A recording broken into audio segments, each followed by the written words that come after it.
जय हिंद दोस्तों, आपका एक बार फिर स्वागत है हमारे यूट्यूब चैनल कमल इलेक्ट्रिकल्स में। तो दोस्तों, यह क्लास पूरी तरह से निम्न पर आधारित क्लास है। यह है ITI फर्स्ट ईयर की 7वीं क्लास है और फर्स्ट सेमेस्टर है।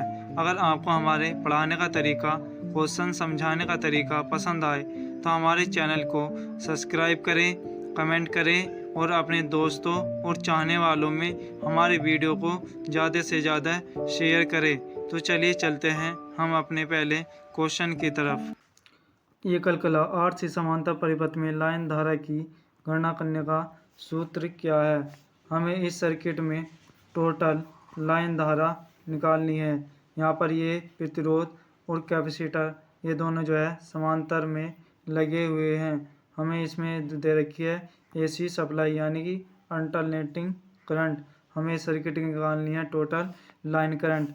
जो हमारी इस सर्किट की लाइन करंट हो जाएगी वो होगी हमारी IL का स्क्वायर बराबर प्रतिरोध में करंट का स्क्वायर प्लस संधारित्र में करंट का स्क्वायर। हमें निकालनी है इस सर्किट की लाइन धारा। तो लाइन धारा हो जाएगी √ IR square plus IC square. ये हो जाएगी हमारी लाइन धारा इस टोटल सर्किट की। इसलिए इसका सही आंसर हो जाएगा ऑप्शन नंबर डी। आपको ध्यान रखना है कि निमी वालों ने यहाँ पर गलत दे रखा है। यहाँ पर जो है माइनस की जगह प्लस होना चाहिए, इसलिए इसका सही आंसर हो जाएगा ऑप्शन नंबर डी। आपको यह फॉर्मूला याद रखना है इस सर्किट में टोटल करंट का।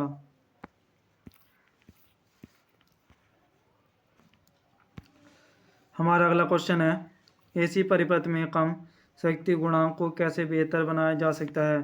AC सर्किट में हमें अगर पावर फैक्टर को बढ़ाना है तो हम उसे कैसे बढ़ा सकते हैं। हम पावर फैक्टर को बढ़ाने के लिए कैपेसिटर का यूज करते हैं। अब कैपेसिटर को भी हम सर्किट में दो तरह से जोड़ते हैं। पहले कैपेसिटर को जोड़ते हैं हम सीरीज में यानी कि श्रेणी में, और दूसरा जोड़ते हैं हम समांतर में, यानी कि हम कैपेसिटर को दो तरह से जोड़ सकते हैं। पहले जोड़ सकते हैं हम श्रेणी में, दूसरा जोड़ सकते हैं हम समांतर में।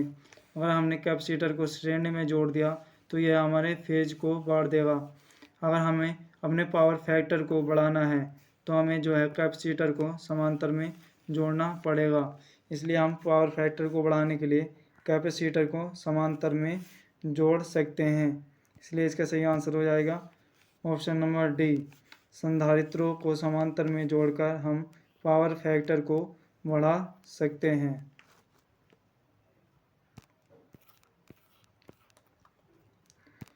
हमारा अगला क्वेश्चन है, डेल्टा से जुड़े सिस्टम में लाइन करंट और फेज करंट के बीच क्या संबंध होता है।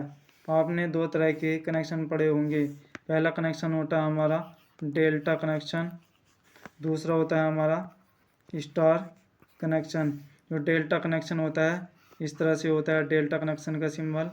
जो स्टार कनेक्शन होता है वो इस तरह से होता है। जो डेल्टा में लाइन करंट होती है वह हमेशा √3 गुना यानी कि फेस करंट का √3 गुना होती है हमारी लाइन करंट। और स्टार में जो लाइन करंट होती है वह फेस करंट के बराबर होती है। हमसे पूछा है डेल्टा में जो लाइन करंट और फेस करंट के बीच संबंध। तो यह हमारे डेल्टा में लाइन करंट और फेस करंट के बीच संबंध। इसलिए इसका सही आंसर हो जाएगा ऑप्शन नंबर सी। जो डेल्टा में लाइन करंट होगी वह फेस करंट की √3 गुना हो जाएगी।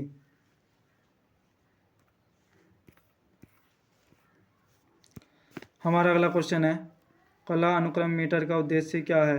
What is the purpose of the phase sequence meter, यानी कि मीटर में हम फेज सीक्वेंस का क्या उद्देश्य रखते हैं। आपने थ्री फेज सिस्टम में 3 फेज पढ़े होंगे। पहले होता है हमारा I, फिर होता है B, फिर होता है R होता है, फिर Y होता है, फिर B होता है। ये होता है हमारा रेड, येलो, ये होता है हमारा ब्लू। 3 फेज में हम फेज सीक्वेंस का रखने का एक उद्देश्य होता है कि हम जो है 3 फेज में फेज सीक्वेंस को करेक्ट यानी सही से रख सके। इसलिए इसका सही आंसर हो जाएगा option number D. 3 phase system में हम फेज सीक्वेंस को सही करने के लिए फेज मीटर का उद्देश्य बनाए रखते हैं। हमारा अगला क्वेश्चन है, एक स्टार से जुड़े 3 फेज भार की आभासी शक्ति की गणना करें। पावर फैक्टर दे रखा है हमें 0.8, वोल्टेज दे रखा है 415, फ्रीक्वेंसी दे रखी है 50 हर्ट्स और हमें जो है फेज धारा यानी कि फेज करंट दे रखी है 10 एम्पियर।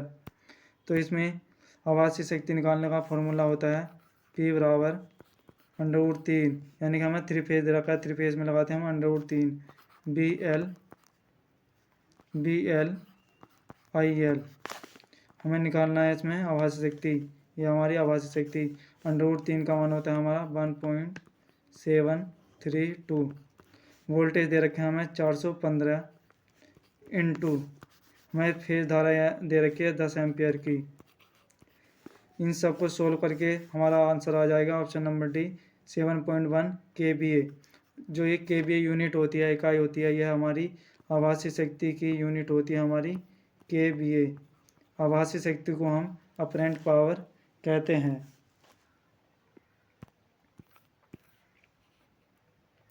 हमारा अगला क्वेश्चन है, 3 फेज शक्तिमान में 2 वाट मीटर विधि में से यदि एक शून्य पाठ्यांक हो और दूसरा खपत पाठ्यांक है तो पावर फैक्टर क्या होगा, यानी शक्ति गुणांक क्या होगा।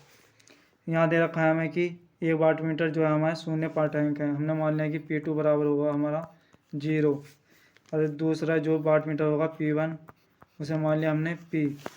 तो आपने ये फॉर्मूला पढ़ा होगा tan थीटा बराबर tan थीटा या फाई बराबर √3 P1 माइनस P2 बटे P1 प्लस P2।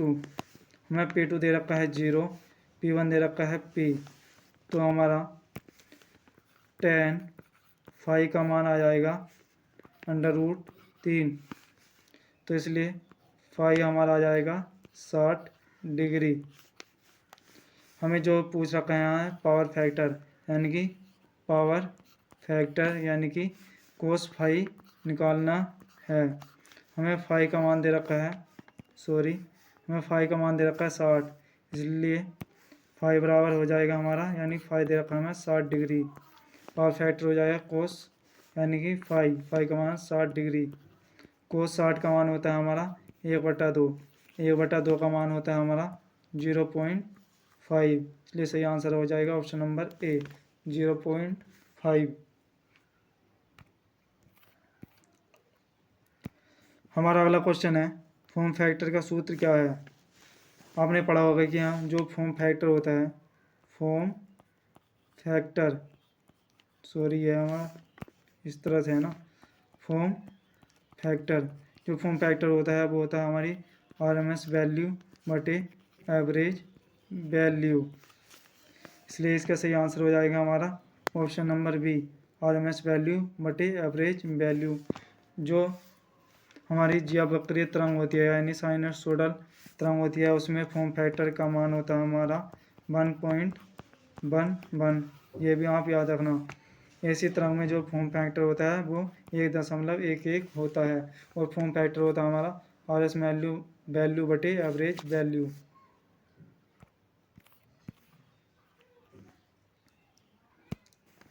हमारा अगला क्वेश्चन है, AC समांतर परिपथ में धारा के कुल विरोध के रूप में किस विद्युत शब्द को परिभाषित कर सकते हैं। आपने AC सर्किट 2 तरह के पढ़े होंगे। पहला सर्किट होता है हमारा सीरीज यानी श्रेणी, दूसरा होता है हमारा पैरेलल यानी कि समांतर।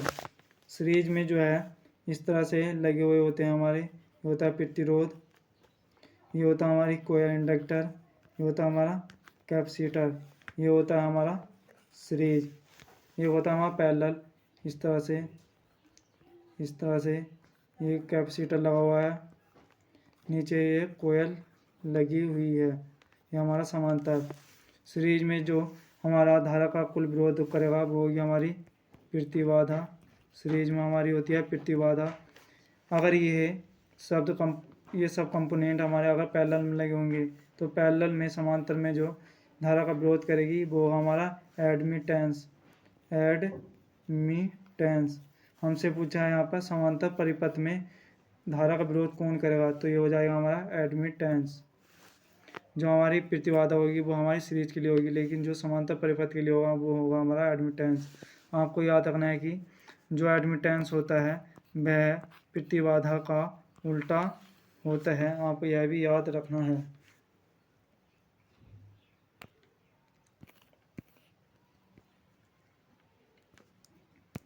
हमारा अगला क्वेश्चन है, किस एसी परिपथ में वोल्टेज और आई के बीच कला संबंध है। यानी कि आपको यह चित्र दे रखा है, इसमें आपको बताना है कि वोल्टेज और करंट के बीच क्या संबंध है। आप चित्र में देख सकते हो कि यह हमारा वोल्टेज है, यह हमारा करंट है, इन दोनों के बीच जो दे रखा है वो 90 डिग्री का एंगल दे रखा है। यानी कि जो हमारा वोल्टेज है वह करंट से आगे है। वोल्टेज जो है हमारा करंट से आगे तभी होता है जब हमारा इंडक्टर यानी कि प्रेरकत्व होता है। तो इसलिए इसका सही आंसर हो जाएगा ऑप्शन नंबर बी। जो हमारा इंडक्टर होता है, इंडक्टर में जो करंट होता है वह वोल्टेज से 90 डिग्री पीछे होता है, इसलिए इसका सही आंसर हो जाएगा हमारा ऑप्शन नंबर बी, प्रतिरोध एवं प्रेरकत्व परिपथ।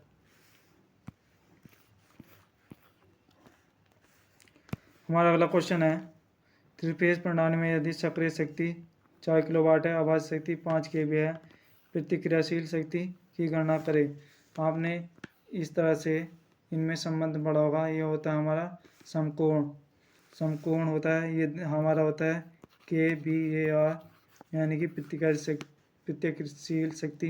ये होती है हमारी kV आभासी शक्ति। ये हमारा होता है kW, ये होता है हमारा kW। और हमें दे रखा है kVA, दे रखा है हमें आभासी शक्ति 5 kVA, हमें दे रखी है सक्रिय शक्ति 4, हमें निकालनी है ये। तो आपने पढ़ा होगा कि ट्रायंगल में एक प्लेट पड़ी होगी आपने, यह 5 दे रखा है, यह 4 दे रखा है, तो ये हो जाएगी हमारी 3। तो इसलिए सही आंसर हो जाएगा इसका ऑप्शन नंबर सी, 3 kVAR। प्रतिक्रियाशील शक्ति यानी कि रिएक्टिव पावर की जो यूनिट होती है हमारी kVAR होती है।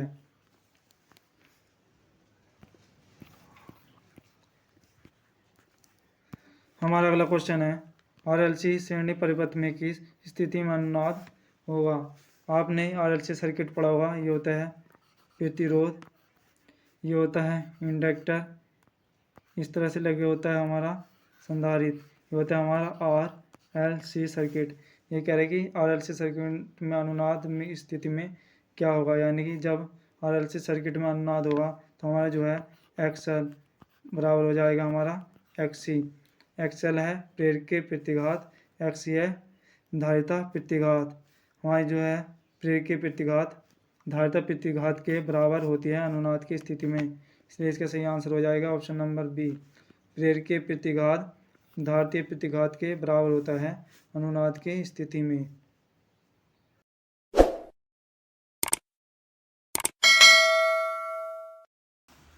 तीन कला 2 वाट मीटर विधि में वाट मीटर के ऋणात्मक पाठ्यांक देने पर आप धनात्मक पाठ्यांक कैसे प्राप्त करेंगे।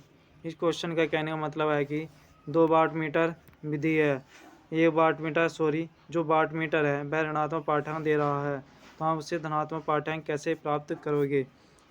हमारा जो वाट मीटर होता है उसमें 2 तरह की कोयल होती है। पहली कोयल होती है हमारी करंट कोयल से इस तरह से लगी रहती है हमारी प्रेशर कोयल। हमारी जो करंट कोयल होती है, हमने अगर इसके कनेक्शन को आपस में चेंज कर दिया तो हमारे वाट मीटर में जो है कुछ भी फ़र्क नहीं पड़ेगा, यानी कि वह सेम ही रीडिंग दिखाएगा।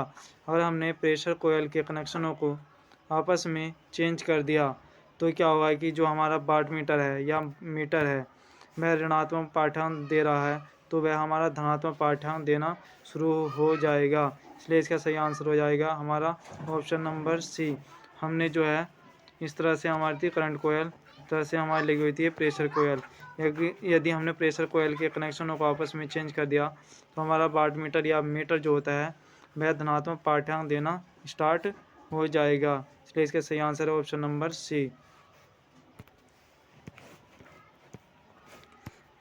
हमारा अगला क्वेश्चन है, जब वक्री एसी के लिए फॉर्म फैक्टर क्या होता है। यानी कि जो हमारी एसी तरंग होती है, एसी तरंग को हम साइनसोइडल वेव भी बोलते हैं। ये जो हमारी एसी होती है, इसके लिए जो हमारा फॉर्म फैक्टर का मान होता है वह हमेशा 1.1 होता है। इसलिए इसका सही आंसर है ऑप्शन नंबर बी। जो हमारी डीसी होती है, इस तरह से डीसी होती है, डीसी में जो फॉर्म फैक्टर होता है वह 1 होता है। आपको फॉर्म फैक्टर का ये फॉर्मूला याद रखना है। फॉर्म फैक्टर बराबर होता है हमारा आरएमएस वैल्यू बटे एवरेज वैल्यू। यह भी यहाँ पे याद रखना पूछा जाता है। जो एसी में फॉर्म फैक्टर होता है वो होता है 1.11। हमारा अगला क्वेश्चन है, एसी समानांतर परिपथ में प्रेरक तत्व यानी इंडक्टेंस का उल्टा क्या होता है। जो इंडक्टेंस का उल्टा होता है वह हमारा ससेप्टेंस होता है। ये हमारा इंडक्टेंस है, ये हमारा ससेप्टेंस है। इसलिए इसका सही आंसर हो जाएगा ऑप्शन नंबर डी। जो एक कंडक्टेंस है, कंडक्टेंस होता है जी, कंडक्टेंस का उल्टा होता है हमारा प्रतिरोध। और ये जो हमारा एडमिटेंस है, एडमिटेंस बाई, यह एडमिटेंस जो होता है हमारा इम्पिडेंस का उल्टा होता है, यानी प्रतिबाधा का उल्टा होता है। यह भी यहाँ पे याद रखना। हमारा अगला क्वेश्चन है, धारा और वोल्टेज के मध्य कौन सा संबंध है।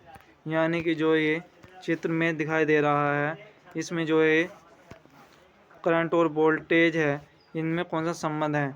आप चित्र में देख सकते हो कि ये हमारा वोल्टेज और ये हमारा करंट शुरू भी एक साथ हुए हैं और जो है मिल भी एक साथ रहे हैं, यहाँ भी एक साथ मिल रहे हैं। तो ये जो हमारा करंट और वोल्टेज है, ये दोनों जो है सेम फेज में है, यानी समान कला में है। इसलिए इसका सही आंसर हो जाएगा ऑप्शन नंबर ए, धारा एवं वोल्टेज समान कला में है।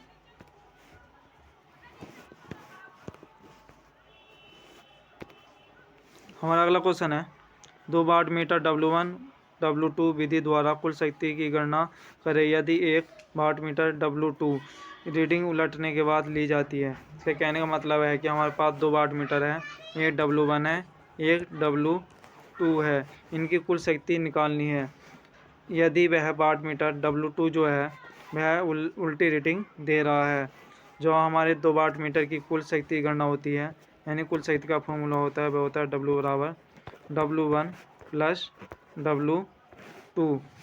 अब ये कह रहा है कि हमारा जो वाट मीटर है W2 वह रीडिंग उल्टी दे रहा है, यानी कि जो हमारा प्लस W2 था वह उलटने के बाद जो है माइनस W2 रीडिंग दे रहा है।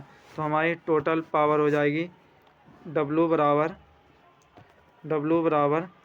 W1।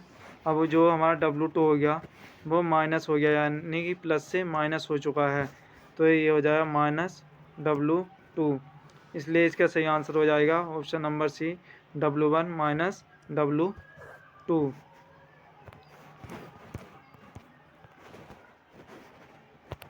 हमारा अगला क्वेश्चन है, कौन सी 3 कला प्रणाली में फेज वोल्टेज को मापने के लिए आर्टिफिशियल न्यूट्रल तार की आवश्यकता होती है।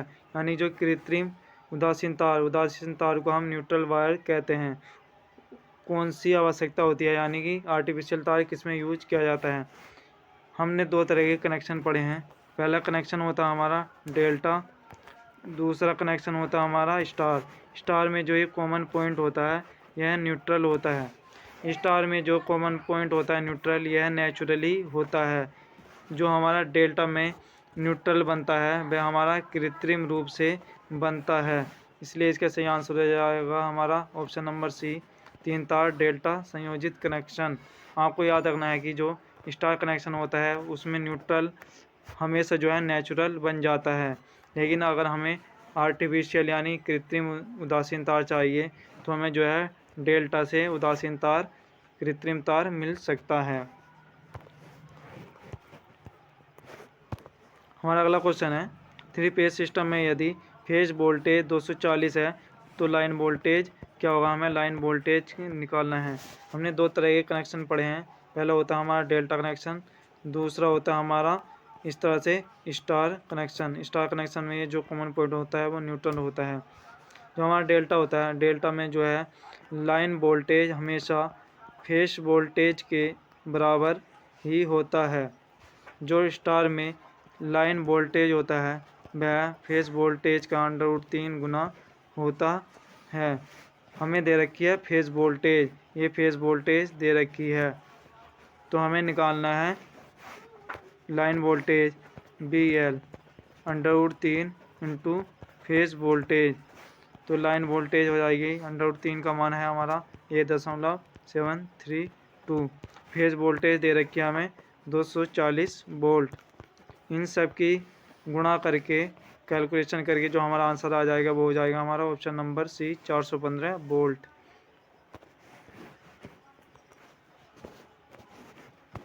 हमारा अगला क्वेश्चन है फॉर्म फैक्टर का सूत्र क्या है। मैंने आपको पिछले क्वेश्चन में बताया है कि जो फॉर्म फैक्टर होता है उसका मान होता है RMS बटे एवरेज वैल्यू। RMS मान को हम प्रभावी मान भी कहते हैं। अब देखते हैं हमारा ऑप्शन में यह कहाँ दे रखा है। पहला ए ऑप्शन है हमारा इफेक्टिव मान बटे एवरेज वैल्यू यानी प्रभावी मान बटे औसत मान, इसलिए इसका सही आंसर हो जाएगा option number A effective value बटे एवरेज वैल्यू। आपको फॉर्म फैक्टर का यह फॉर्मूला याद रखना है। AC में जो फॉर्म फैक्टर होता है उसका मान 1.1 होता है। हमारा अगला क्वेश्चन है RLC सीरीज सर्किट प्रतिबाधा Z की गणना करें जिसके लिए सूत्र क्या हुआ। ये कह रहा है कि एक हमारा इस तरह से RLC सर्किट है, यह हमारा कैपेसिटर है, ये R है, ये L है, ये C है, ये XR है, ये XL है, ये हमारा XC है। ये कह रहा है कि इस सर्किट की टोटल प्रतिबाधा क्या होगी। जो इस सर्किट की टोटल प्रतिबाधा का फॉर्मूला होगा वह होगा हमारा Z बराबर √R² plus XL minus XC का होल स्क्वायर। इसलिए इसका सही आंसर हो जाएगा ऑप्शन नंबर D Z बराबर √R² XL माइनस XC का होल स्क्वायर।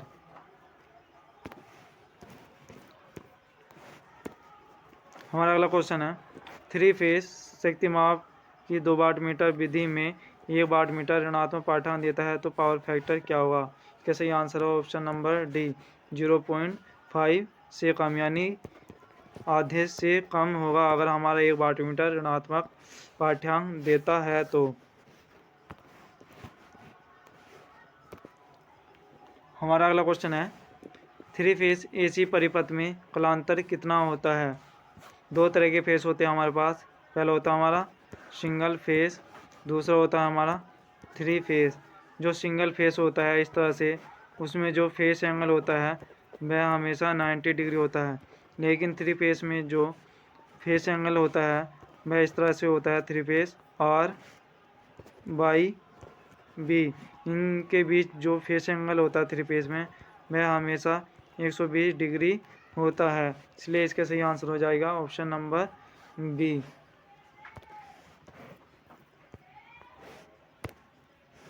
हमारा अगला क्वेश्चन है किस स्थिति को अनुनाद RLC सर्किट कहा जाता है।